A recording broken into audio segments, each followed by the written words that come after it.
Salud, amigas y amigos de La Iguana Televisión. Hoy tenemos con nosotros a un invitado estelar, el ex vicepresidente de la República, Isaías Rodríguez, quien también, como todos ustedes saben, pues fue constituyente tanto en el año 1999 como en el año 2017 y fue, además de embajador en Italia, fue fiscal general de la República durante un tiempo muy importante. Y justamente por eso lo hemos invitado, porque estamos cerca ya de la conmemoración de los 19 años de aquellos sucesos de abril del año 2002, que fueron tan dramáticos para el país y en los cuales el doctor Isaías Rodríguez tuvo un rol importantísimo. Fue quizás el primero de los funcionarios del Estado venezolano que denunció la situación de golpe de Estado que se estaba produciendo en ese momento.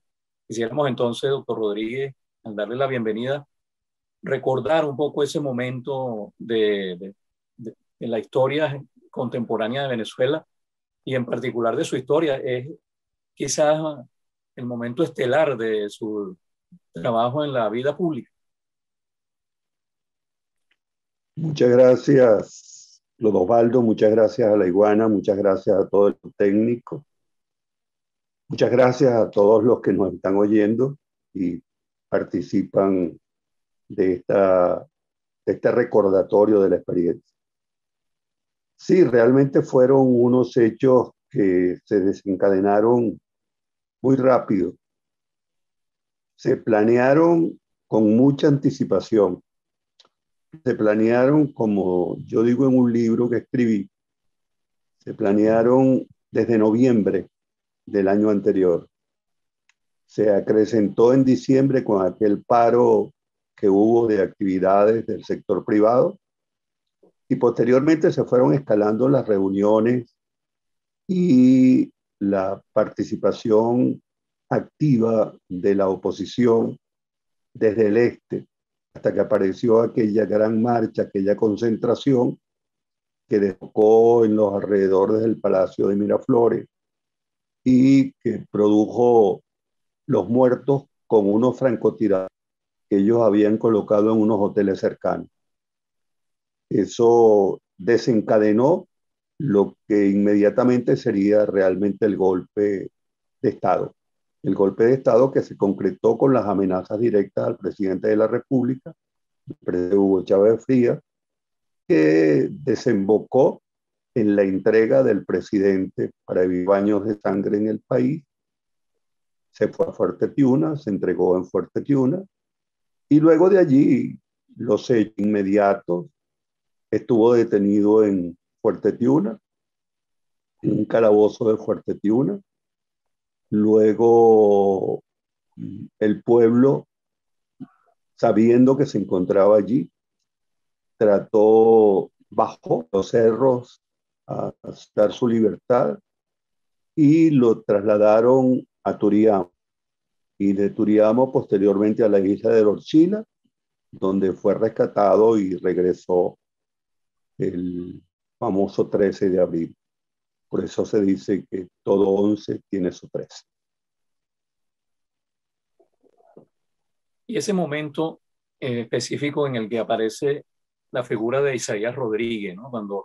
Cuando usted convoca esa rueda de prensa y en un acto de mucha inteligencia, de mucha astucia política y mediática, usted convoca a la prensa diciéndole que va a renunciar al cargo, pero lo que hace es denunciar la situación que se estaba presentando. ¿Cómo fue que concibió esa idea y la llevó a cabo? Sí, los hechos no son exactamente como lo has referido, que es el lugar común con el cual las recuerda. La prensa acostumbraba a hacerme estas a cada momento y yo los recibía y les daba información. Ese día, estamos hablando del día 11, el día 12, exactamente 12 de abril del 2002. Ese día se había anunciado la renuncia de Iván Rincón al Tribunal Supremo de Justicia. se había dado, sin ser cierto, denuncia del defensor del pueblo, del doctor Muín, y consecuencialmente no sé de dónde sacaron que yo también estaba dispuesto a renunciar. Y se trasladaron los periodistas, tanto nacionales como internacionales, todos los reporteros, estoy hablando como 60, 70 reporteros, se presentaron a la planta baja de la Fiscalía para solicitar una entrevista conmigo porque ellos tenían la información de que yo iba a renunciar. Me entero de todo esto porque mi jefe de prensa, Yeneisa Delgado, me señala todos estos hechos que estoy informando en este momento. Que están allí los periodistas que me quieren entrevistar, que tienen información de que voy a renunciar. Esto es aproximadamente como a las 10:30 de la mañana de ese día 12. Yo le digo a mi periodista, mi asesoriza, le digo, no sé si los voy a recibir todavía, déjame pensar. Y bueno, mientras transcurría el déjame pensarlo, yo estaba buscando información directamente con unos fiscales en Fuerte Tiuna, con unos fiscales del Ministerio Público. Incluso envié a la directora del MANO y a 2 fiscales más. Ellos llegaron hasta Fuerte Tiuna y allí no los dejaron pasar. Nos estábamos comunicando permanentemente por teléfono en que no los dejan pasar. Y yo les dije, ustedes son el Ministerio Público, ustedes pasan por encima de quien sea. Y bueno, intentaron de nuevo y hablaron de nuevo conmigo y me dicen, no, somos el Ministerio Público, pero no sabe. Entonces le digo, yo me voy para allá. No se venga, usted no se venga. Nosotros nos quedamos aquí tratando de resolver el problema. Y se me ocurre entonces decirle, ¿y por qué no contactan a un fiscal militar que están adentro? Porque lo que nos interesaba a nosotros era contactar directamente al presidente que estaba retenido o detenido dentro de Fuerte Tiuna, en un sótano de Fuerte. Y bueno, contactan a una fiscal militar. La fiscal militar baja, habla con el presidente Chávez, le dice que va en nombre del Ministerio Público. El presidente se alegra, la saluda. Una muchacha joven, tendría unos 27 años, no recuerdo desafortunadamente el nombre en este momento. Y la conocía personalmente desde antes de esta actividad. Y ella habla con él incluso le dice que quiere hablar también con su familia, con su esposa y con sus hijos. Y ella trata de darle un teléfono para que pueda hablar. O sea, hace gestiones para eso. Pero inmediatamente sube y habla con los fiscales del Ministerio Público, con la directora de Derechos Humanos. Le dice, el presidente está en buen estado, no está golpeado, está vestido con un mono de pollo, tiene un colchón en el suelo, está durmiendo en un colchón y tiene un televisor, le colocaron un televisor. Y hice gestiones para que le faciliten un mono porque quiere hablar con su familia. Ya claro, para este momento son aproximadamente las 11:30, y yo tengo esta información. Esta información la concuerdo inmediatamente con otras informaciones que tenía. Había llamado la del ambiente, me había llamado Aristóbulo Istúriz. No recuerdo qué otra persona me llamó para decirme, bueno, que el presidente estaba allí y que algunos me decían que estaba golpeado. La información que yo recogí era que no estaba golpeado. Pero lo más importante de todo esto es que el presidente le dice a la fiscal militar, yo no he renunciado. esta información era una información con la cual podía informar con certeza al país la no renuncia del presidente. Evidentemente yo sabía que aun cuando hubiera renunciado, la renuncia no tenía ningún valor si no se hacía ante el Poder Legislativo, ante la Asamblea Nacional. Y no solamente que se hiciera ante la Asamblea Nacional, sino que la Asamblea Nacional la aceptara. No basta con que el presidente renuncie, debía ser aceptada. He oído en la mañana leer su renuncia por parte de un periodista de oposición. La había leído completo, pero la había leído, no la mostró. O sea, nunca mostró la firma. Y esto porque esa renuncia fue preparada. Esa renuncia no la hizo el presidente. Esa renuncia se la hicieron llegar, incluso se la hicieron llegar al Palacio de Miraflores. Y el presidente Chávez, con esa habilidad de estratega que tenía, mandó a corregir las dos, un poco para ganar tiempo. En todo esto el presidente está dando tiempo. Y la renuncia que leyeron es la primera renuncia que él mandó a corregir. Creo que la mandó a corregir con el ministro Hurtado, el ex ministro Hurtado de aquel momento, que era una de las personas que estaba haciendo los contactos entre el grupo subversivo, el grupo insurrecto, el grupo en rebelión y el gobierno nacional.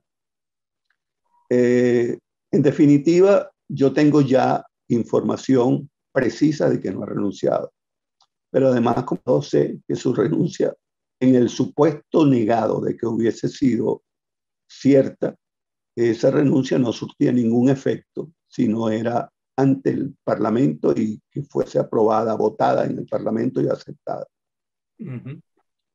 Es con elementos con los cuales digo a mi jefe de prensa, sí, ahora sí los voy a recibir. Ahora tengo que decir, tengo que informar, tengo cómo responderle a la opinión pública. Ella me dice con tacto y ese tino, esa experiencia que tienen los periodistas, me dice, yo no sé lo que usted va a decir, porque nada de esto se lo conté yo a nadie, simplemente lo tenía adentro, lo había pensado, lo había descifrado interiormente. Y ella me dice, no sé lo que usted va a decir, pero le voy a dar dos consejos como periodista y como su asesora. Una, empiece usted hablando. No los deje que ellos comiencen con sus preguntas porque no va a tener posibilidad de intervenir y va a caer en la agenda de ellos. Empiece usted con su agenda, marque la agenda. Eso es realmente muy importante. Y en segundo lugar, el primer consejo fue ese. Y en segundo lugar, no permita que lo interrumpan después que usted comience a hablar. Las otras cosas que usted tenga que decir, dígalas de la manera más clara para el país. Trate de ser menos académico, trate de ser directo, trate de ser efectivo, ¿sí? Y el lenguaje corto, preciso, que la gente entienda inmediatamente. Bueno, efectivamente, les digo, hazlo subir. Yo daba generalmente las declaraciones en la planta baja, pero por razones de seguridad lo hicimos subir a la sala de conferencias que estaba frente a mi despacho. Una sala de conferencias amplia, grande. Allí subieron todos. Se les dieron las instrucciones a cada quien. Entre esas instrucciones es, ustedes tienen que transmitir en vivo y en directo, si no, no declaro. Que fue realmente el arma más importante de toda la entrevista. Mucho más que la primera sugerencia. Hay que transmitir en vivo y en directo. Evidentemente, si no transmitíamos en vivo y en directo, ellos grababan y podían sacar la información que a ellos les convenía. Entonces, esos dos elementos fueron cruciales de la estrategia. El intervenir primero, sin dejar que ellos iniciaran la rueda de prensa preguntando, y en segundo lugar, fijando como condición fundamental que me transmitieran en vivo y en directo. Así comienza la entrevista. Empiezan a preguntar, bueno, ¿qué pensaba de la renuncia del presidente? Y a esos efectos yo estaba muy claro. Primero estaba muy como abogado de en qué consiste la renuncia de un presidente. Yo había formado parte de la constituyente, conocí la constitución perfectamente, la vieja, la del 61, y la nueva, la que acabábamos de publicar en la constituyente. Y mis propios conocimientos jurídicos me permitían enterarme que la voluntad de dejar un cargo de esa naturaleza no reside solamente en el renunciante, sino que reside también en la institución pública, quien en definitiva decide si acepta o no acepta la renuncia. Incluso eso pasa con cualquier funcionario público. Un funcionario público renuncia y su renuncia no es válida hasta que no sea aceptada por el Estado, cualquier funcionario público. Ahora, doctor, una vez que se produce este episodio en el que además usted es sacado del aire, porque efectivamente las televisoras empezaron a transmitir en vivo, pero apenas usted dijo esto que dijo, lo sacaron del aire. ¿Usted temió que vinieran algunas represalias o en efecto vinieron algunas amenazas, algunas represalias por parte del gobierno de facto que estaba comenzando en ese momento? Hubo tres cosas significativas. Una llamada de la CTV, en donde me iba a convenir a tomar las instalaciones, digo de la CTV, porque se autonombraron como personas que estaban en TV. No me quiero referir a la dirección del organismo, sino gente que estaba en la CTV, la Central de Trabajadores de aquella época, que iban a venir a sacarme de la fiscalía y a tomar la fiscalía. Esa fue una. La otra fue de un sacerdote cuyo no recuerdo. Creo que era un sacerdote que estaba vivo a la Universidad Católica, pero no me atrevo a afirmarlo, no recuerdo, hombre, que me llamó, pero me llamó en un tono, vamos a llamarlo conciliador o de buen consejero. Me dijo, lo que usted acaba de decir es muy peligroso, esto puede desatar una guerra civil, tenga mucho cuidado. Ese. O sea, fue un tono realmente conciliador de consejo, ¿no? Esa fue la segunda llamada. Y la tercera fue la de Luis Michelena. Luis Michelena llamó y me dijo, o sea, me dejó dicho con la secretaria, porque realmente yo no estaba atendiendo la rueda de prensa, y me dejó dicho con la secretaria, yo no sabía la agresión contra Hugo. Lo hiciste muy bien, o lo estás haciendo muy bien, algo así. Estas fueron las tres llamadas realmente. La de la amenaza fue la de la CTV. Evidentemente, dentro de la fiscalía, también un grupo de fiscales se reunieron, aproximadamente unos 137, 139 fiscales, que estaban con el golpe. Entonces pidieron mi renuncia, así dentro de la institución. Y se organizaron como grupo de presión. En los periódicos que me entrevistaban había periodistas que yo sabía que eran de la oposición y me hicieron preguntas muy agresivas, ¿no? O sea, cambiaron el tono de la entrevista de ser una información a pasar a ser altamente agresivos. Agresivos en el tono siguiente. ¿qué va a hacer usted de esta declaración? ¿Sí? ¿A dónde se va a esconder? En fin, algunas cosas de esa naturaleza. Eso fue un poco, en líneas generales, las amenazas. Sin embargo, eso ocurrió más o menos como a la 1:30 del día 2. Yo permanecí en la fiscalía hasta las 5:30, 6 de la tarde. Me quedé dentro de la fiscalía, a pesar de que algunas personas querían fuera. No, yo quiero esperar que venga. Quiero ver qué van a hacer. Realmente no vino, no fue nadie. No fue nadie a agredirme, ni, ni de la CTV, ni policías, ni militares, ni nada de eso. Okay. Doctor, han pasado, Como a sí, adelante, adelante. sí, Sí, como no, a las 6:00 y tanto de la tarde, me dice una directora: no es bueno de aquí a dormir aquí. Esto es peligroso y es la noche. Yo le ofrezco una residencia que tengo que todavía no he habitado, que la estoy armando porque ella vivía en Cali, era una directora, y tengo un apartamento en la Florida, al final de la calle Los Amanes, muy cerca de la iglesia que está allí en la Florida.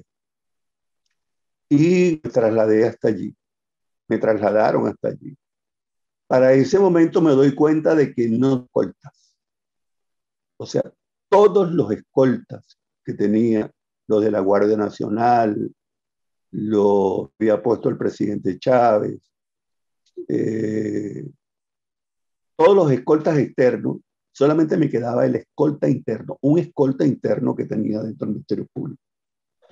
Él me trasladó con su vehículo, un vehículo pequeño, hasta allí, y allí llegué evidentemente escondido, ¿no? Era curioso, porque el apartamento quedaba en un primer piso. Esa es una calle muy transitada, y sobre todo en ese momento, transitada por la gente de la oposición, a quienes yo oía insultarme, ¿no? O sea, pasaban y yo los oía insultándome, eh, con manifestaciones muy duras. Ese fiscal nos echó a perder la cuestión, etcétera, etcétera.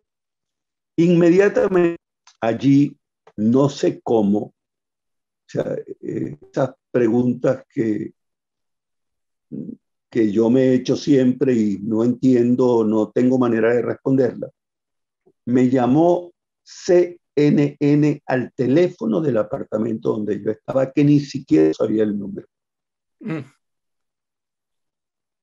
Y me dice: queremos una entrevista con usted, pero usted tiene que trasladarse de ese sitio, lugar, que quedaba cerca de la Plaza Venezuela, porque quererle una entrevista allí están las cámaras, etcétera. Y le dije: no sé cómo conseguiste esto, porque ni siquiera yo lo sé, pero no me voy a trasladar. Eh, bueno, pero podemos hacer la entrevista por aquí. Le dije: en este momento no voy a dar entrevista. Yo espero cuál es la situación. Eso me quedó vuelta en la cabeza y dije: CN sabe que yo estoy aquí. Esta gente del golpe sabe que estoy aquí. Inmediatamente me llamó un amigo, Domingo Miliani, que estaba sufriendo un cáncer y que vivía más o menos a 2 cuadras de donde yo estaba. Él era embajador nuestro en Chile. Me llama y me dice: estoy a tu orden, estoy aquí, estoy a tu orden. Y le digo: ¿y cómo conseguiste esto? Entonces me dice él: porque me dijeron que tú estabas allí. No me dijo más nada. Pero inmediatamente llama también, es realmente extraña, ¿no? Llama un amigo llamado Omar Montilla, que había sido funcionario de la vicepresidencia. Y me dice: Isaías, vete inmediatamente de allí de donde estás. Mi casa la están allanando aquí, están en el piso de arriba, me dice. Sal inmediatamente. Evidentemente, como ya Miliani me había dicho que estaba a la orden, entonces me disfracé, me puse pigo, me cubrí la cabeza, y el mismo chofer eh, que me había llevado me dijo, si lo traslado en el carro lo van a descubrir, váyase a pie. Me fui a pie, yo andaba con mi hijo y nos fuimos a pie hasta la casa de Emiliani. Allá Emiliani estaba esperando y entonces me dijo, la conserje es de la oposición, vamos a pasarte por este lugar, un lugar que atravesaba el jardín para que no te vean, y subí hasta la casa de Emiliani. Allí me quedé esa noche viendo la televisión y ahí oí la intervención de Lucas Rincón, como a eso de las 3 de la mañana, donde decía que efectivamente el presidente había renunciado, que fue lo que me permitió que al día siguiente yo pudiera dar declaración respondiendo un poco lo que ya había anunciado Lucas en aquel momento. Okay. Doctor, han pasado ya 19 años de estos acontecimientos, ¿no? Ya para muchos venezolanos estos acontecimientos no están registrados en la memoria o se han borrado de la memoria. Pero la verdad es que hasta hace apenas un año que hubo un intento de invasión y hace 2 años hubo otro intento de golpe, pareciera que nada ha cambiado en el país con respecto a esta pretensión de asumir el poder por la violencia. ¿Cómo lo ve usted ya, digamos, desde afuera, desde la posición que tiene en este momento? Sí, definitivamente los Estados Unidos se empeñan como gran hegemón, no solamente en lograr el control de Venezuela y de América Latina, sino del mundo. Desfasados totalmente del tiempo histórico, no aceptan la pluralidad, la multipolaridad que existe en este momento, que hay en este momento en el planeta.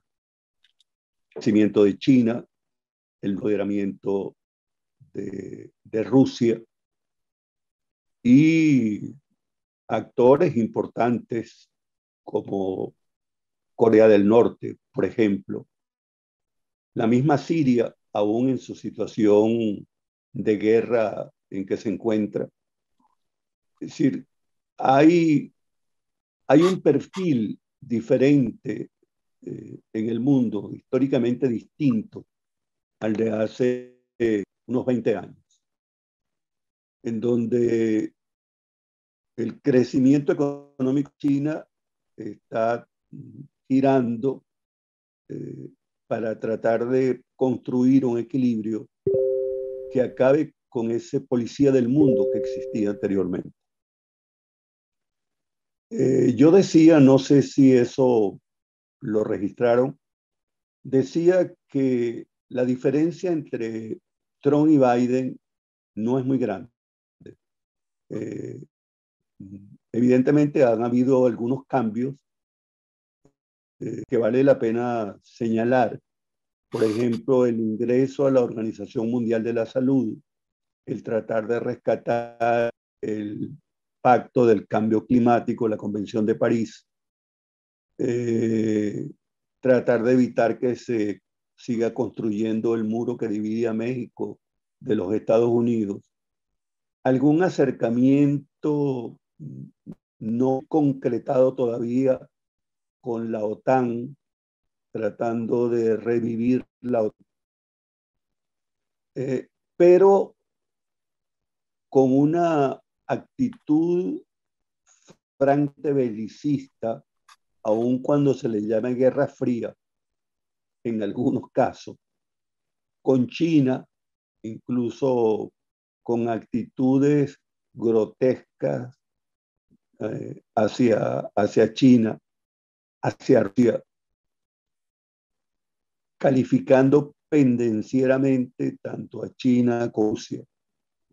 Y las agresiones en América Latina, especialmente a Cuba, a Venezuela y a Nicaragua.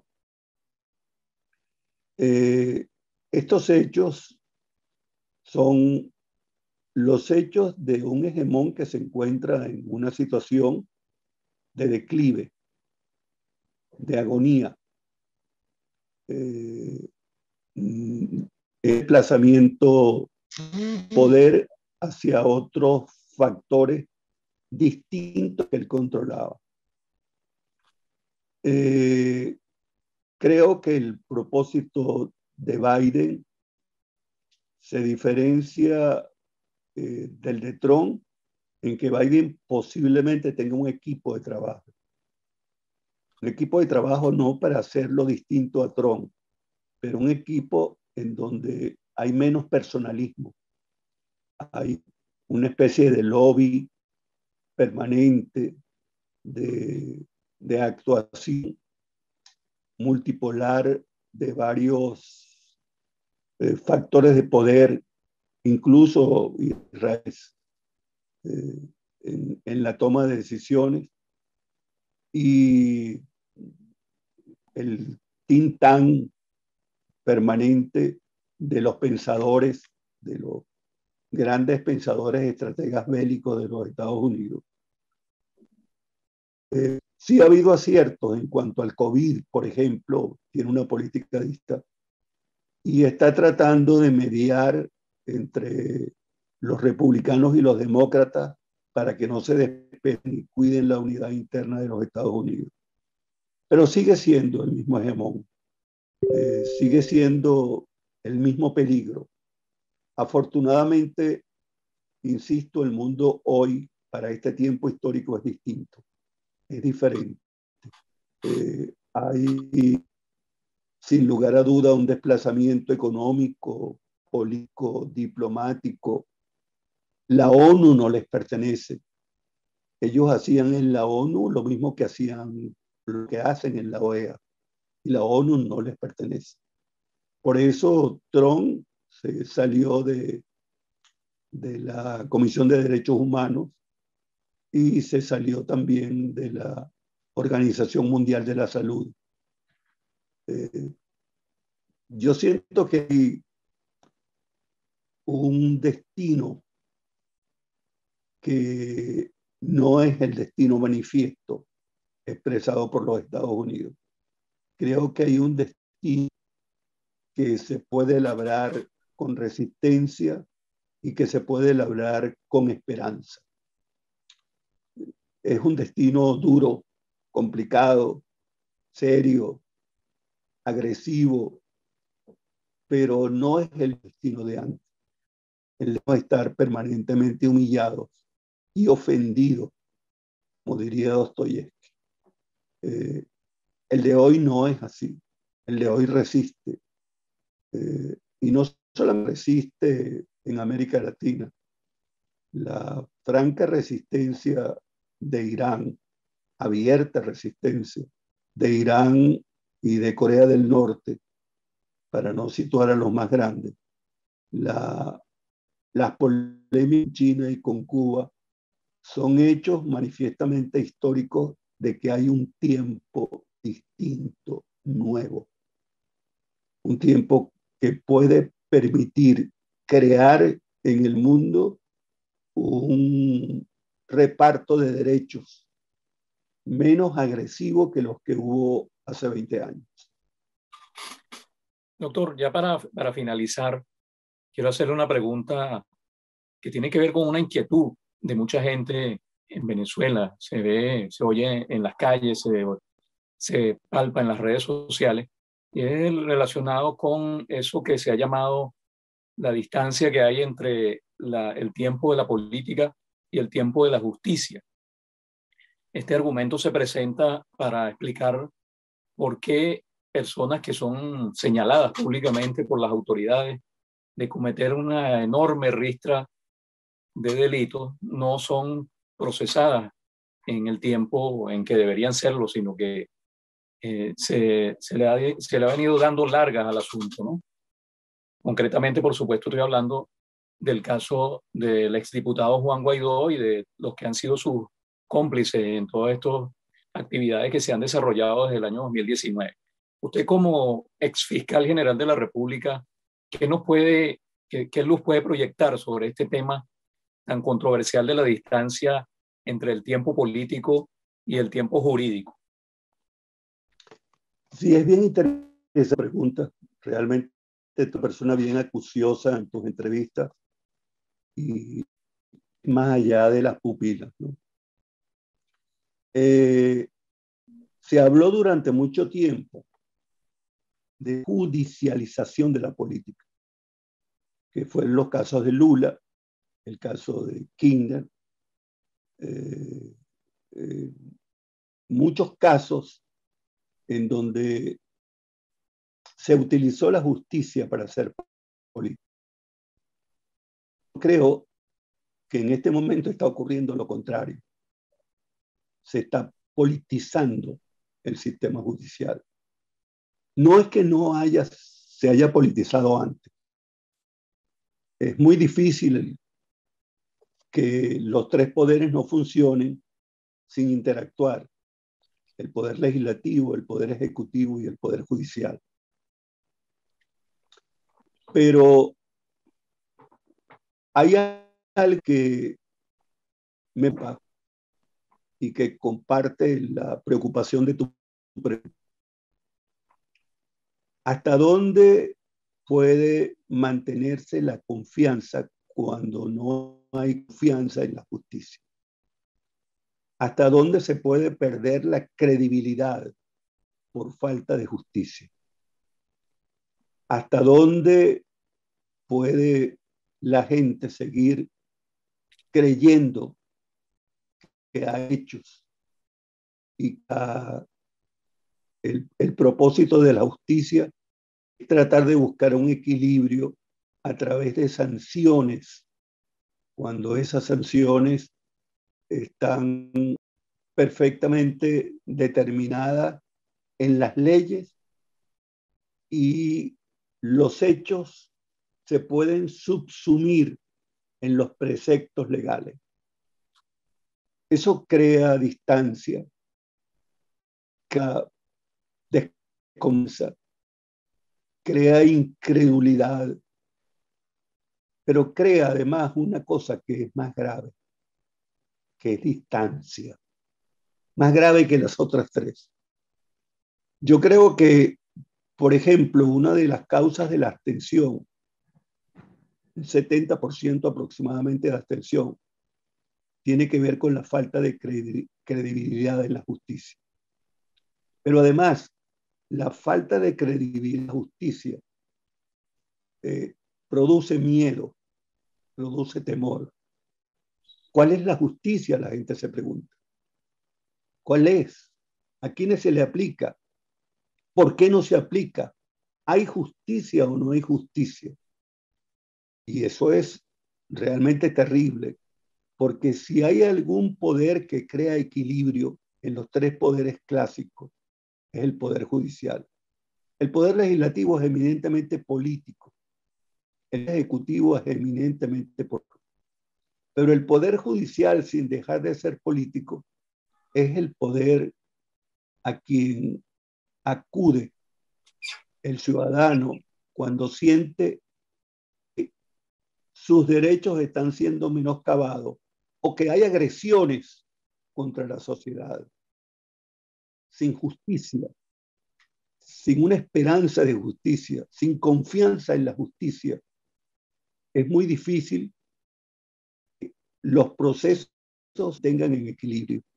Y en nuestro caso, es evidente que la persona que le ha creado más daño al país, con hechos delictuales absolutamente notorios, totalmente notorios, notorios y comunicacionales, como dice la sentencia del Tribunal Supremo de Justicia. Realmente esa persona que tiene como carta blanca para hacer cuando lo que todo le venga en gana, sin que tenga una sanción. Se sancionan los compañeros cercanos, pero a él no se le sanciona. Yo entiendo la estrategia desde el punto de vista político. Es que nos han puesto un peine, es que nos han colocado una trampa, es que si lo tocamos nos pueden invadir, nos van a invadir si no lo tocamos, si esa es la decisión. Y hay que contar con la voluntad popular. Una de las cosas más importantes para cualquier gobierno es contar con la voluntad popular, es tenerla cerca. Hoy, después del proceso electoral, hemos visto esa distancia. Un 70% no quiere participar, un 70% se ha agotado, un 70% del país no tiene fe en las instituciones. Y hablo de las instituciones, no hablo del presidente, ni hablo de los líderes. No, no, no, en las instituciones, que es más grave. Por ejemplo, el caso de España en este momento. España ha perdido sus instituciones en la guerra entre el PSOE y el Partido Popular, y ahora con la emergencia de Vox, y las instituciones se han perdido. Pero allá hay una ciudad que trata de rescatar las instituciones. Aquí no hay nadie que quiera rescatar las instituciones. Pareciera que esperan, así como el realismo mágico, que venga un ángel que baje y rescate las instituciones. Y las instituciones tenemos que rescatarlas realmente con, es como las tuyas. He visto, leí 4 artículos tuyos de opinión muy antes, respetuosos, bien concebidos, pero también con la posibilidad de que las personas, todas las personas, puedan expresar esa angustia y que esa angustia tenga raigambre, que se deje hablar de eso, que se permita hablar de eso. Yo estoy muy claro que la situación que nosotros tenemos es muy, muy compleja. Si tenemos una agresión permanente, la gente que está en Apure, la gente del grupo que trató de entrar Guaira, las amenazas por el Táchira, las amenazas por la Guyana, las amenazas del Brasil, las amenazas del Zulia, los planes internos, la descomposición del país. Yo sé que vivimos una situación de esta naturaleza, grave, compleja, pero una de las formas, una de las maneras que por lo menos yo consigo es tratar de que exista un mínimo de justicia, un mínimo de justicia necesario, necesario para creer, para tener esperanza, necesario para confiar. Hay que devolverle la confianza al país para que el país participe. No puede quedarse en un pequeño sector que puede estar consciente de lo que le conviene. El país es otra cosa. El país es más amplio, es de todos. Y no debe quedar metido en la ley del lo angosto para uno y lo ancho para otros. Ahora sí, para finalizar, doctor, y le agradezco mucho su paciencia, quería hacerle una pregunta un poco traviesa quizá, ¿no? Y es si estos acontecimientos que empezaron a ocurrir en 2019 hubiesen ocurrido antes, hubiesen ocurrido en el tiempo en que Isaías Rodríguez era fiscal general de la República, el señor Guaidó estaría preso. Es una pregunta, bueno, primero sobre posibilidades, ¿no? Y sobre hechos que habría que retrasar y colocarlo. Es un problema de tiempos históricos. Yo creo que yo, como fiscal, no hubiese tenido la paciencia y la prudencia que han tenido los fiscales con el caso de creo que no lo hubiera tenido porque siento en lo personal que es necesario. Afortunadamente yo ejercí una fiscalía donde tuve muy poca o casi ni presión por parte del jefe. En el momento incluso en que se presentó el problema con la iglesia, yo puse el cargo a la orden de la Asamblea Nacional y la Asamblea Nacional me ratificó en el cargo. Pienso que es un poco de eso, es un poco de tal vez de imprudencia o de deseos de manejar las cosas con mi concepto de justicia. No es un concepto personal. Yo soy un profesional de justicia. He estudiado la justicia en todos sus ámbitos. No soy un ignorante de la política, pero hay momentos en los cuales hay que tomar decisiones. Esas decisiones pueden ser difíciles, pueden ser complicadas, pueden tener consecuencias, pero hay momentos en que hay que tomar decisiones. Yo creo que si, para responder exactamente tu pregunta, si yo estuviese al frente o hubiese estado al frente de la fiscalía en esos tiempos de Guaidó, hubiese esperado con paciencia y con prudencia el momento más oportuno para tomar una decisión, pero no sería un tiempo indefinido.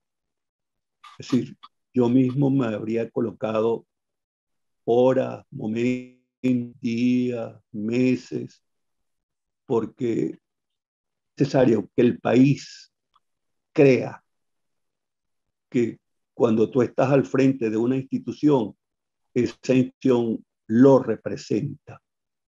Eso es absolutamente indispensable. Yo creo en las instituciones, no creo en los hombres que están al frente de las instituciones. Son dos personalidades distintas. Y España lo está demostrando. Yo le hago mucho seguimiento. La decisión que acaban de tomar en este momento en España para tratar de dar que el PP siga nombrando a los jueces como les da la gana, es una decisión tomada por una minoría, un gobierno minoritario en el Parlamento. Y la acaban de tomar. Paralizaron la posibilidad de que los jueces sigan siendo nombrados por el PP. Eso es lo que yo llamo institución. Si hay alguna diferencia en Europa y América Latina, es el poder institucional europeo. No está al margen de la política, pero las instituciones valen como instituciones. Y tiene un valor fundamental que nosotros en América Latina, y hablo de América Latina por completo, hablo de México, de Colombia, del Perú, de Chile, de todos los países en donde las instituciones son flacas, son débiles. Ser de una institución permite perfectamente tratar de resolver los problemas políticos con una conciencia ciudadana. Ahí tienes a Italia con una crisis en el Parlamento que es una crisis política, que cada día tienen un nuevo presidente. En 3 años han tenido como 4, bueno, presidentes, digo yo, primeros ministros. El presidente, por un lado, el primer ministro, que es el jefe político, a través del Parlamento. Ahí tienes a Italia con sus crisis y ha permeado por las instituciones. El mismo COVID está siendo tratado por las instituciones. Son débiles también. El poder económico es muy grande. El neoliberalismo y la concentración del capital en grandes transnacionales le ha dado poder a los estados, a la diplomacia, a la política. El económico se ha impuesto. Pero las instituciones están allí.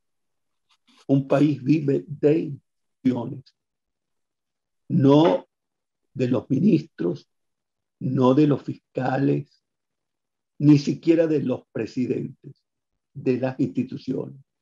Evidentemente, en las instituciones juega un papel fundamental el titular, pero hay que rescatarlas. Si no las rescatamos, el trabajo que estamos haciendo, que se está haciendo, incluso por la soberanía del país, sufre graves riesgos.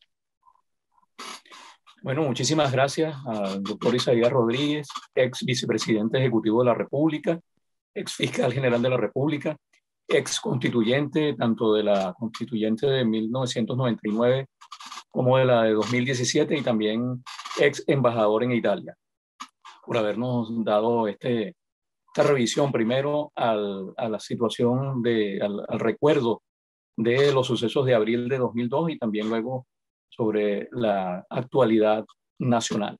A ustedes, amigas y amigos de La Iguana Televisión, les recuerdo que si no lo han hecho todavía, pueden suscribirse al canal YouTube de La Iguana Televisión. Si les gustó esta entrevista, pueden también darle me gusta y a la campanita para que tengan las notificaciones de próximas entrevistas y de los demás programas de la parrilla de La Iguana Televisión. Le doy las gracias a Emilio Laperuta por haber estado en la parte técnica y a ustedes, amigas y amigos de La Iguana TV, será hasta la próxima vez.